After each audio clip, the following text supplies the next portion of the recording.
સાર્વત્રિક વરસાદ રાજ્યમાં જોવા મળી રહ્યો છે। આપણે વાત કરીએ તો જામનગર, વેરાવળ જે રીતે પટ્ટો છે, જામનગરમાં વરસાદ, વેરાવળમાં વરસાદ, સાથે સુરતમાં, અમદાવાદમાં દરેક જગ્યાએ વરસાદ જોવા મળી રહ્યો છે।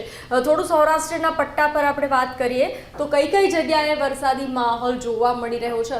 દ્વારકા છે, જામનગર, જૂનાગઢ, ઉના, થાન, ભાવનગર, અમદાવાદ, વડોદરા, સુરત, વલસાડ, તો સાર્વત્રિક વરસાદ અત્યારે હાલ રાજ્યમાં જોવા મળી રહ્યો છે। આ 10 વાગ્યાનો સમય છે, તો 10 વાગ્યામાં પણ આ જ સ્થિતિ જોવા મળી રહી છે। આપ જોઈ રહ્યા છો વડોદરા, અમદાવાદ જે છે તેમાં થોડું વરસાદનું જોર જોવા મળી રહ્યું છે। રાતનો 10 વાગ્યાનો સમય તો સુરત, વલસાડમાં જે છે આ પટ્ટામાં, દક્ષિણ ગુજરાતના પટ્ટામાં વરસાદ જોવા મળી શકે છે। તો સાથે જૂનાગઢ, ઉનાનો જે દરિયાઈ પટ્ટો છે ત્યાં પણ વરસાદ જોવા મળી રહ્યો છે અને કચ્છ, ગાંધીધામમાં વરસાદ થોડા અંશે રહી શકે છે। બાકી વાતાવરણ સાફ જોવા મળી રહ્યું છે।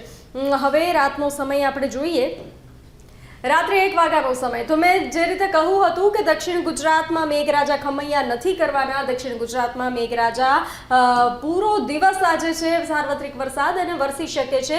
તો દક્ષિણ ગુજરાતની આ સ્થિતિ જોવા મળી રહી છે। સાથે મહેસાણા અને અમદાવાદમાં આજે રાત્રે મેઘરાજા ધડબડાટી બોલાવી શકે છે। સાથે છૂટો છવાયો વરસાદ દરિયાઈ પટ્ટામાં તો રહેશે જ તે, અને કચ્છ, ગાંધીધામમાં પણ છૂટો છવાયો વરસાદ રહી શકે છે।